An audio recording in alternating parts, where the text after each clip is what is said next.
A confirmed COVID-19 infection in Muskoka retirement residence. Doug Ford continues to tease cottager conversation with Muskoka's mayors. And how to handle your finances during COVID-19. I've got all the details coming up. All that and more coming up right now. Welcome to Cogeco News for May the 5th. I'm James Bowler with what's happening in your community.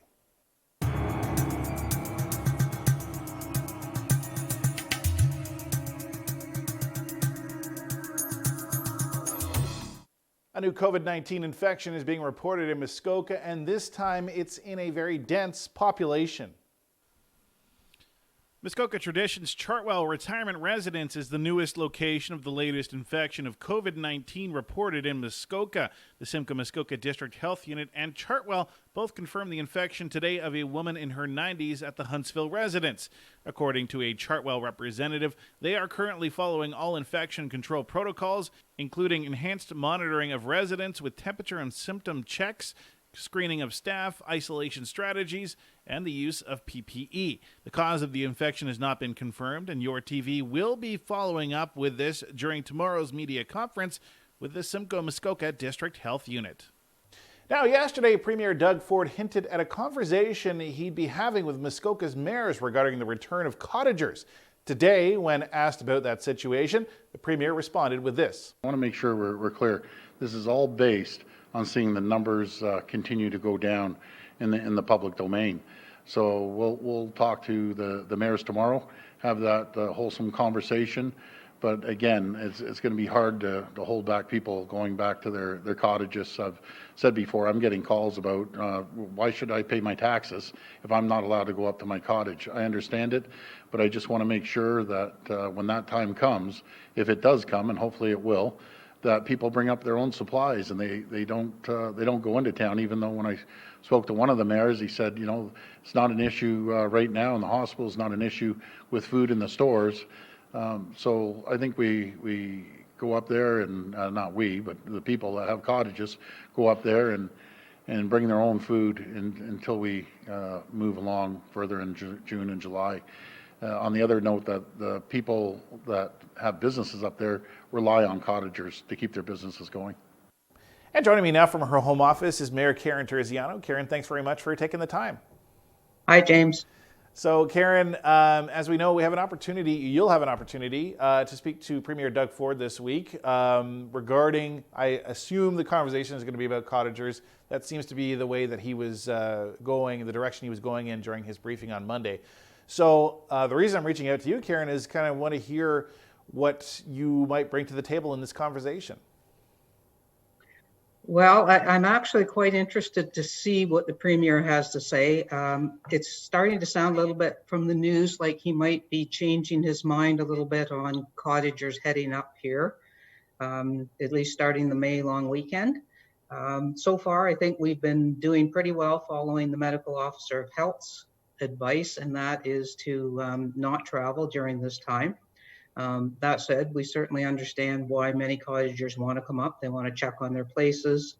Some of them have been here already for quite a while and they've been self-isolating. So we are really actually quite anxious to see if the Premier is going to change the message. What will be sort of your response if there is an about face, which again, I agree with you. It seems from what the comments he's been making, I mean, he literally said he can't hold the gates back anymore. So it seems like he's wanting to come up with some plan to allow cottagers in the area. So what would your response to that be? Well, you know, it's such a fine line to walk because we certainly don't want to tell our seasonal folks to stay away. We've never wanted to tell them to do that or certainly order them to do that. But we would like everybody to do what's best for each of us, whether you're a permanent resident here or a cottager here. You need to think about what's the best thing to do even for yourself and your own family. And sometimes not traveling would be the best thing to do. I think if the medical people are suggesting it's too early to travel, that people should listen to that and you know, and maybe just wait a little while. I know the long weekend's only about 10 days away. We're still pretty early in May. The longer we follow the rules and the better we do now, the more chance we'll have a little bit better summer. So I would just ask that everybody really think about what they're doing and why they're doing it, and if this is the best time to do it. All right. Well, we'll be interested to see what that conversation brings out, and we will follow up with you once that conversation has happened. Thank you very much again, Karen, for taking the time. Okay, James. Thank you. All right. We are going to take a quick break. We'll be right back after this.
Welcome back. Earlier today, I chatted with April McClung of Withy Financial to talk about what you should be considering doing with your money as this pandemic continues to affect us in Ontario. So April, we're kind of moving beyond the peak of the COVID-19 situation, and the economy, it looked like we're going to be opening some of the economic situations happening around province, around Canada. So from a financial standpoint, tell me what's happening with the markets right now. What can we expect to see in terms of trends at this point? Right. So most people are still kind of looking out for maybe that second wave. And so as much as we've kind of tested the bottom of the market, and they will tell you March 23rd was the low point thus far, and it's steadily been climbing up since then. There's always that chance of, as restrictions ease and people begin to go back out into society and some of the things that we've been isolating ourselves from, that we start to do again, that there could be a second wave and things can dip again. And so everyone's being cautious. Nobody knows what the future might hold. But that's where the outlook is in the market. They think that probably the market's going to be a W shape, as far as if you want to relate it to a letter of the alphabet.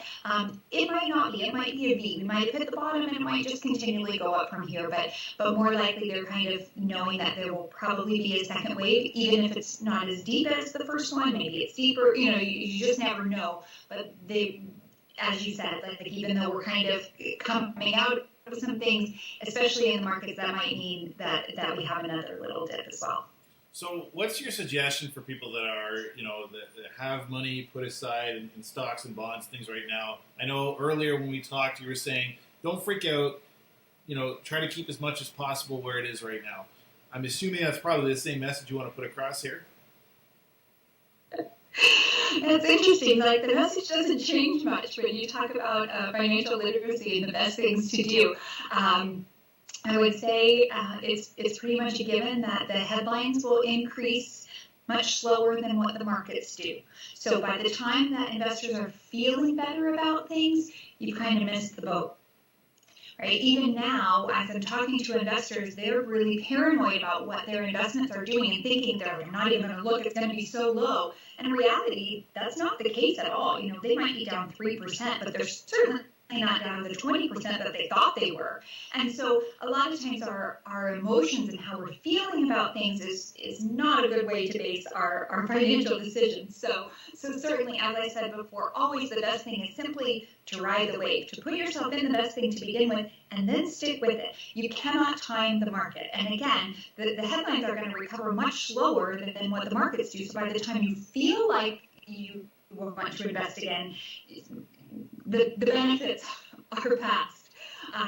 So I would say if you have some money that you wanted to put in, but maybe are a little cautious, or the same way, like you want to take money out, but you know things are down and maybe it's not the best time, I would say dollar cost averaging is the best way to go about that. And that's just a fancy term that we use in financial markets, just to mean you're going to do a little bit consistently over time.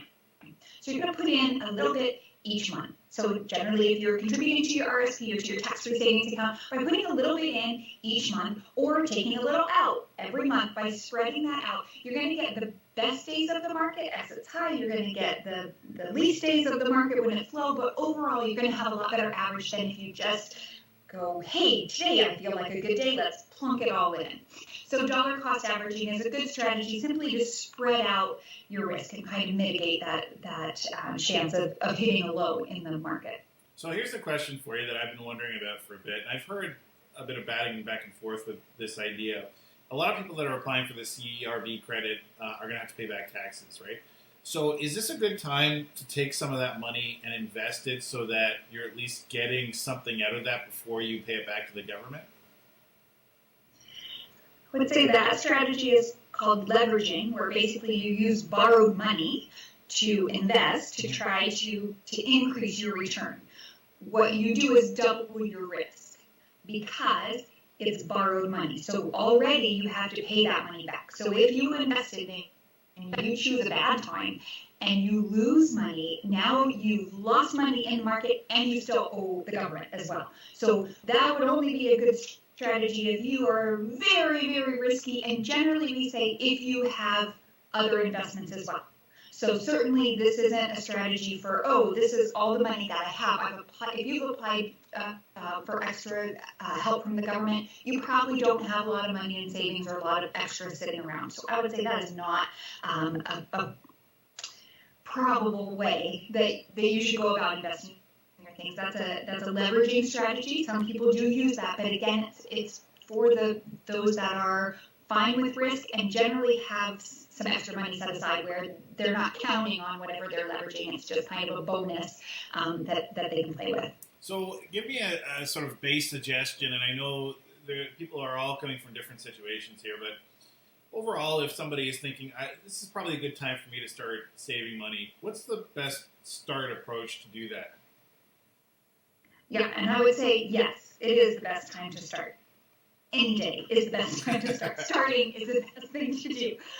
So don't let this point in time in history scare you. Don't wait until God only knows when to start investing. Start. By all means, start. And again, by dollar cost averaging, by putting a little bit in over time, you're going to end up with a much better position in life than somebody who waited or who didn't start, regardless of what the market is doing at the time.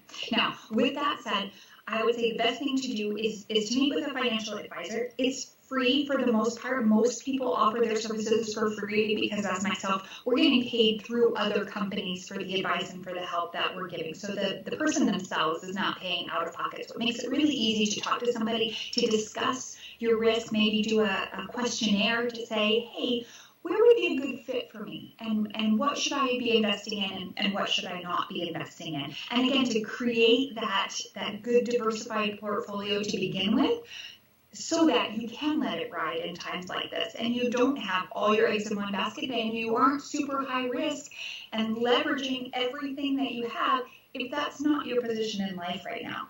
So I would say, start, even if that starts small. Most places will do as small as $25 a month. So if you're needing to put something away, and each of us, I think in this time, has seen the value of savings, like, it'd be really good if I had something put aside right now. A lot of us didn't have that available, and the only way to get that is to start. We are going to take a quick break, and we'll be right back after this.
Well, Muskoka's Out of the Cold program still is running despite COVID-19.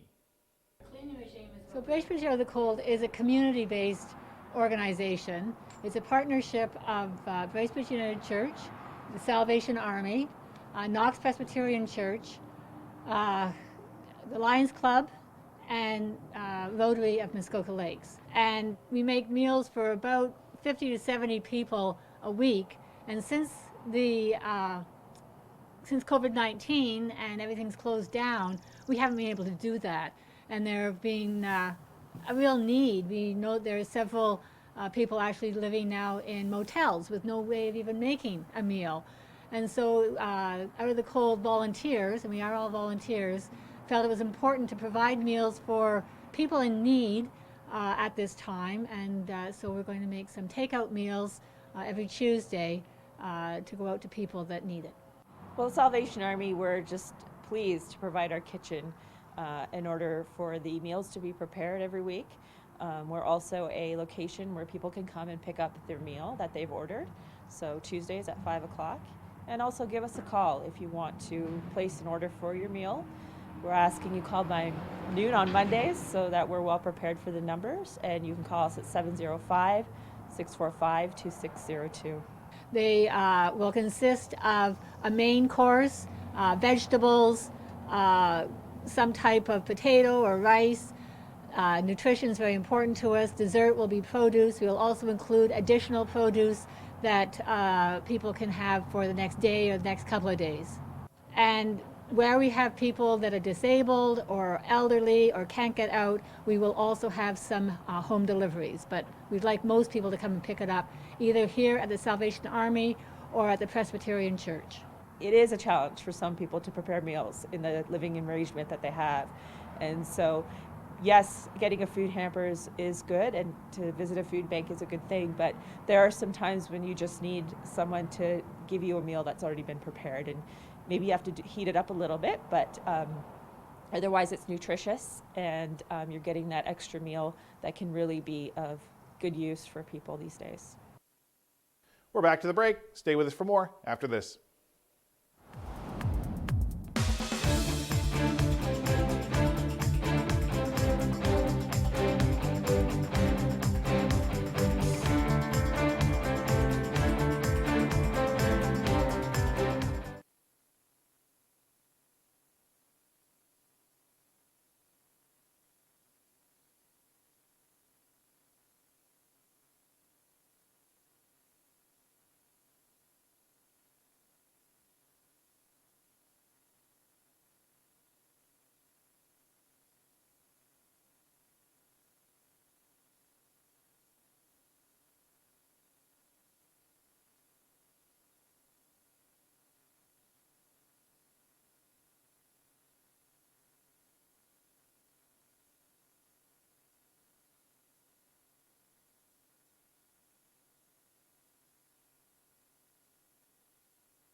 Welcome back. Muskoka Queer Film Festival is still moving ahead, this time online.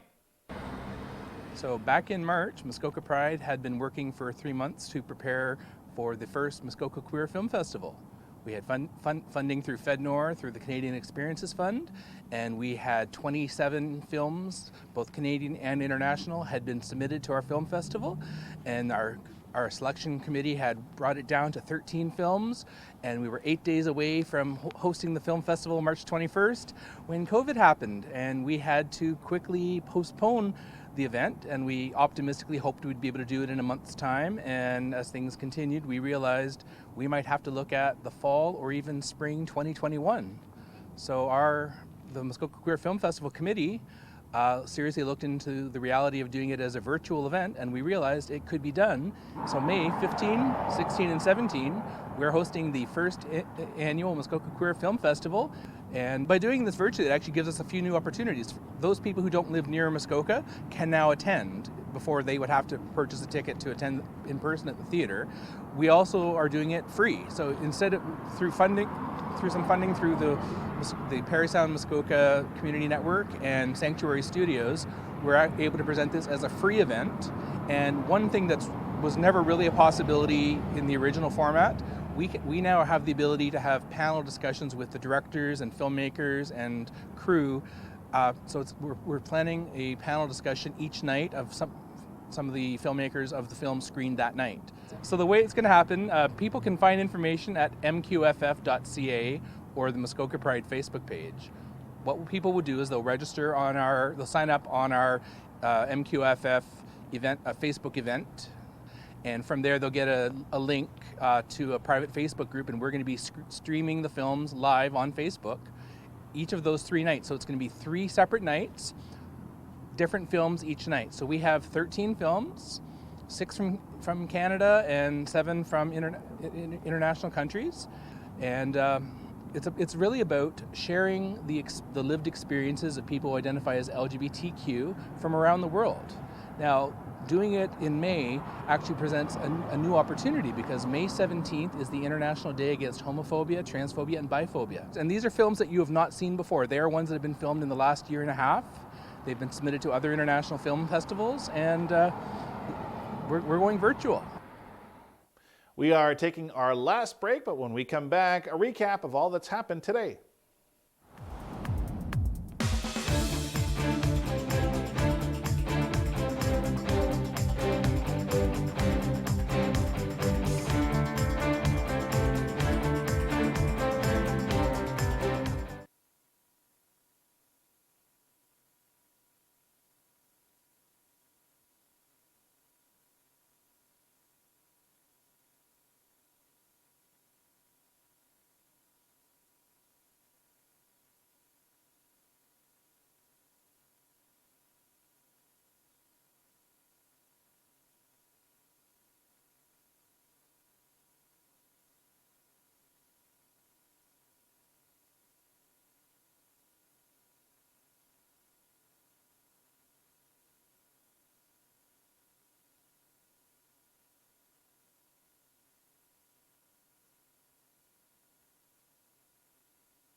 Welcome back. Let's take a look at some of the news that made headlines today in Muskoka. The newest infection of COVID-19 confirmed in Muskoka is a woman in her 90s at Muskoka's Traditions Chartwell Retirement Residence in Huntsville. The organization has confirmed the infection, and it says it's following protocols to mitigate the spread of the virus throughout the other residents. Your TV will be continuing to follow this story for any new updates. Doug Ford keeps hinting he wants to open Muskoka back up to the cottagers, likely by the May 2-4 weekend. He will be having a conversation which is expected to run tomorrow, according to his own comments, with Muskoka's mayors. Both Mayor Graydon Smith and KARIN TERZIANO say they're waiting to hear what the Premier has to say before they weigh in on what comes next with the cottager situation. And Muskoka's first ever queer film festival is still moving ahead. Organizers have decided to move the festival online May 15th to the 17th, which they believe will help them reach a much wider audience. And of course, you can keep up to date with all COVID-19 related news and other local news in Muskoka by watching Cogeco News live at 5 or heading to our website or social media channels. And that is Cogeco News. For more information on the program, head over to YourTV.tv or connect with us on social media by searching YourTVMuskoka. You can find us on YouTube, Instagram, Facebook, and Twitter. And remember to watch us live at 5 Monday to Thursday. From everyone here at Cogeco News, thanks for watching. Stay home and stay safe.